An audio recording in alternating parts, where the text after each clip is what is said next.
Well, it's been 4 years since Azur Lane Global released into open beta, and it's amazing to be a part of its community ever since those first few days. That said, I've been wanting to make a special video for it, as Azur Lane Global continues to celebrate its 4th anniversary. Now, as many of you know, I've been turning into a bit of a lore guy and have been diving into the story where I can. No, this isn't going to be a video that is 3 hours long explaining a portion of the Azur Lane story. I don't want to do them that big again. It's more of I really wanted to do something a bit more fun and talk about my top 5 favorite moments of the Azur Lane story. Now, I do want to quickly admit that this list is based on the events at the time of this release, and is very much subject to change as the next years come and give us more events and stories. Despite all that, I do want to also mention that a lot of what I'll share during my coverage of these particular moments is going to be based on my own thoughts and should be taken with a grain of salt as they could very much change. With that out of the way, let's go ahead and dive right in. Oh, right. This should also be a big spoiler warning for those of you who are actually wanting to look into the lore and haven't done so yet. So if you want to read some of the events, I highly suggest you do that real quick before you watch this video. With that out of the way, let's dive right on in. Number 5. This pick should not be a surprise to our longtime veterans of this game. Crimson Echoes is one of the more emotional stories thanks to its last few chapters. Its final fight is probably one of the heaviest hitters because of its ending. Now, I will say, throughout the story, it's made well known that Amagi's overall health is not ideal. Around this time, there was also an agreement in place to reduce the overall military power of many of the factions in the world. With the first round of military exercises hosted by Nagato, it was decided that Amagi and her sister Akagi would be converted to aircraft carriers. The rest were more than likely planned to be retired. Kaga, in this case, who sees Amagi as her main rival, did not take this news quite well and decided to go out on her own terms as a battleship. Unfortunately, this made Amagi chase after her, and thankfully she managed to get to her in time. However, Amagi's poor health and damaged wisdom cube ended up being pushed a little too much, and Kaga became aware of Amagi's poor health. All of this combined is what makes the last fight all the more heavy-hitting. Knowing all of this, a second exercise game is held, though it is not known that Amagi is the one that actually wanted it. With their second showdown, Kaga manages to beat Amagi, the outcome Amagi was hoping for. It is here when Amagi reveals the intentions of this exercise.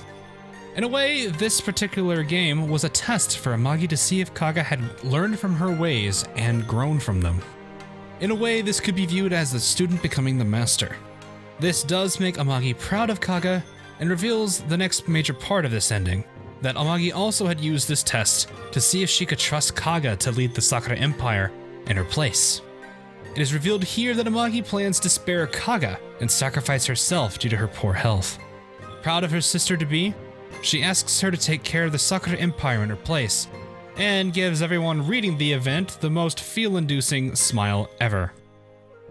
Anyway, this event talks a lot about the weak and the strong. One of the things I always found interesting was that part of being human is being imperfect, so there will always be weaknesses to every single one of us.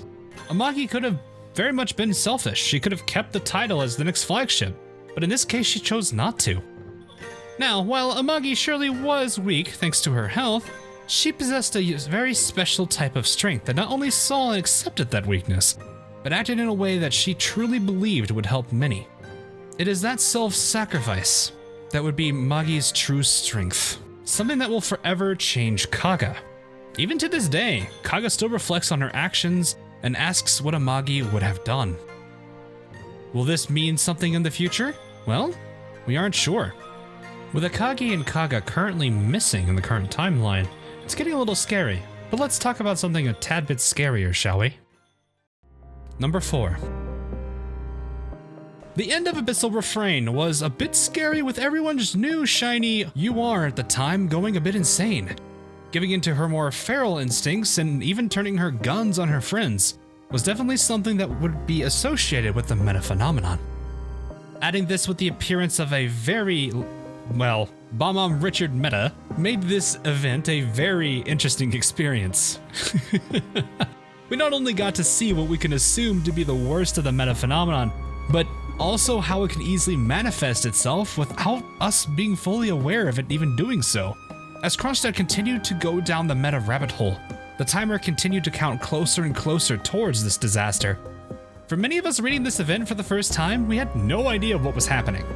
We were probably too confused trying to figure out why Bum Richard looked different the second time around, or still trying to get over the fact that how she looked the first time. I don't know. We're not going to go there with that. Anyway, as surprising as this revelation was, it was all the more surprising to see what seems like a failsafe appear right at the very end. In that particular dialogue scene, it's clear that this was a last chance to help the ship girl in overcoming a great tragedy. It was also mentioned that they would only really see this if they were either awakened or on the brink of something opposite. It is here where Dr. Ansel and what we can more than likely assume the commander are leaving a last message in an attempt to bring the ship girl back to their senses. Thankfully, it is this very mechanism that does save Kronstadt as she suddenly remembers all of her friends that came with her on this mission and manages to stop herself from fully turning into a meta. What I found particularly interesting about this particular part is that this sort of countermeasure was put into the wisdom cubes themselves.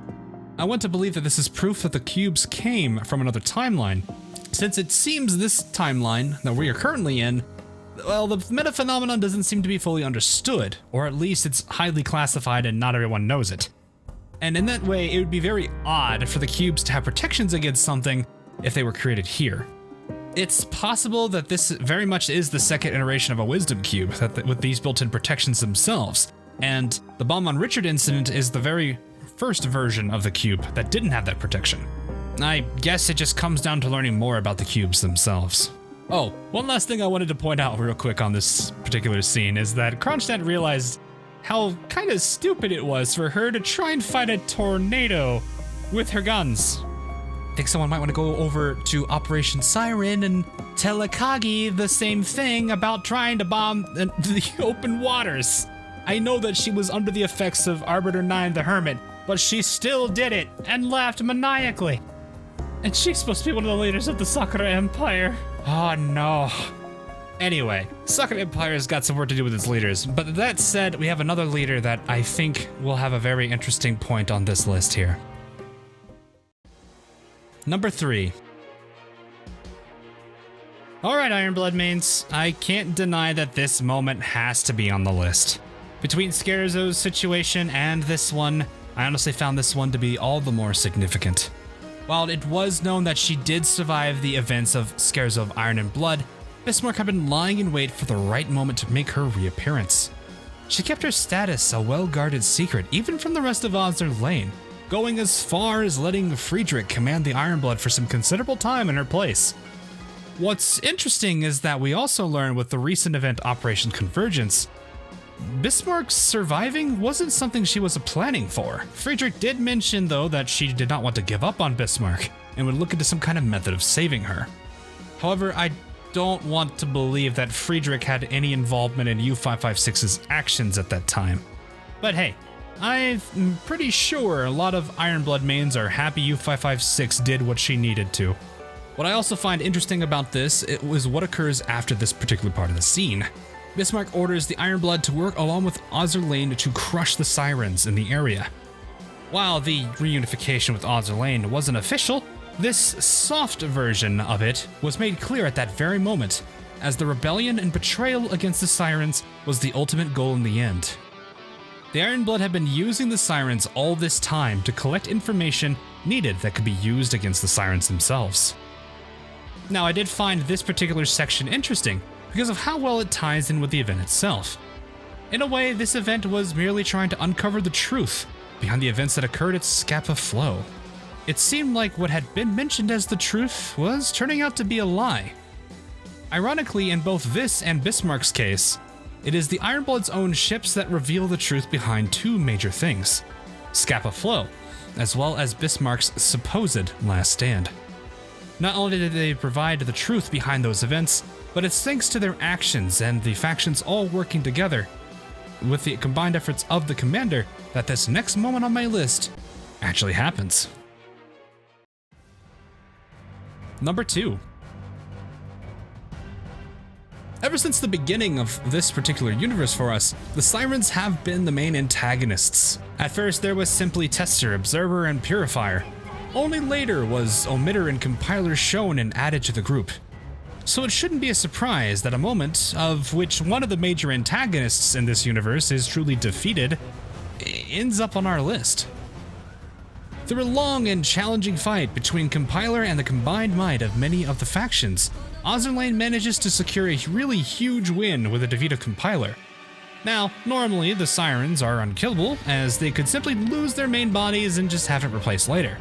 However, the destruction of Compiler's core data tower was something akin to a permadeath. This was no doubt a huge morale boost for the entirety of Azur Lane, but Compiler's defeat would have major repercussions for the Sirens themselves. Now, Helena Meta has said in the past that we see exactly what the Sirens want us to see.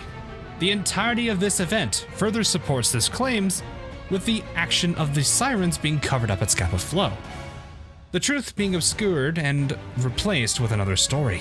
One of the ways that this could be achieved was the very weapon that Compiler had. With Compiler out of the picture, they lose this avenue, and the Sirens will have a hard time obscuring what goes on in this timeline. Now, Mirror Seas can potentially help, but I don't think it'll be enough for them to really control everything. Especially since, well, Mirror Seas aren't too difficult to shut down nowadays for most of Azur Lane, and the Crimson Axis. One last thing I wanted to point out real quickly was, in her last moments, Compiler shows some sign of being sentimental, and in a way her own life flashes before her eyes. Now, normally I would say that Sirens act with very little emotion, but Purifier and Omitter are the exact opposite of motionless characters. Anyway, it's also shown that Helena Meta was last seen with Compiler. It's possible she might be planning something with this deactivated or just shut down Compiler, but we'll have to wait and see. That said, this is still a huge moment in lore, even if it may come off as a sad ending for those that really like this particular Siren. Now, before I continue to my number one, I wanted to quickly cover a handful of honorable mentions. These three were originally considered, but honestly didn't have as much significance as the 5 that I've picked for this particular video. Also, I have a slight bias on them, so it wouldn't be a good pick anyway. That said, let's quickly cover them. The first one comes from Pledge of the Radian Court, which had a scene in it with an amazing story background art featuring Renown meta, Repulse meta, and Vanguard giving their knights pledge while raising their swords together. It's a pretty cool scene overall, and the CG we got for it did a great job of showing just how epic it was. Now, it did show that while ships did succumb to the meta phenomenon, not all of them were doom and gloom in their outlooks. Though this event did struggle with translations and a little bit of the lore being retconned, it still had enjoyable moments, much like this one was. Speaking of events from Pledge of Radiant Court is our next one. While this particular moment didn't provide really any lore to the overall scheme of the story, this moment definitely is a personal favorite of mine. Monarch's character very heavily plays around her abandonment, and her overall character in the story longs to be able to fight and prove her worth to the Royal Navy. Now, seeing her get a duel that she so longed for, and to also be beaming with delight in that lovely background art we got for that scene, is honestly part of the reason it'll remain a favorite of mine. Seriously, look at that smile on her. Oh man. Speaking of duels, let's quickly cover another duel that I also really did like. Last but not least was the showdown between the Ashes' Hiryu meta and Arc Royal meta, along with the 3 arbiters that we do see in Operation Sirens Chapter 5. In a major standoff that we probably won't know the main reasons for, the commander's fleet ends up coming across the standoff between the 2 particular factions. What I like the most about this particular moment is that the actions we take, even if it was just one option, was going to be the major determining factor for the ending of the chapter. I did very much enjoy the true ending of this, as it did seem to open up the idea that just because ships are meta, or ashes, doesn't mean that they can't be allies with the commander and work together. That sense of unity was something that pleased Hiryu in the end of the chapter as well, if you got the true ending.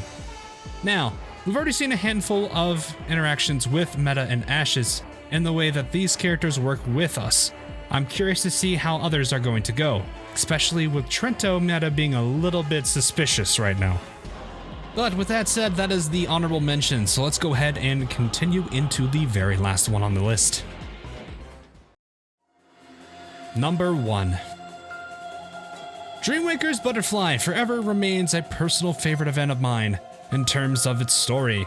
While Shinano goes through a bit of character development, the best moment really comes at the very end of the story when her team is ambushed after Shinano wakes up from all of her dreams.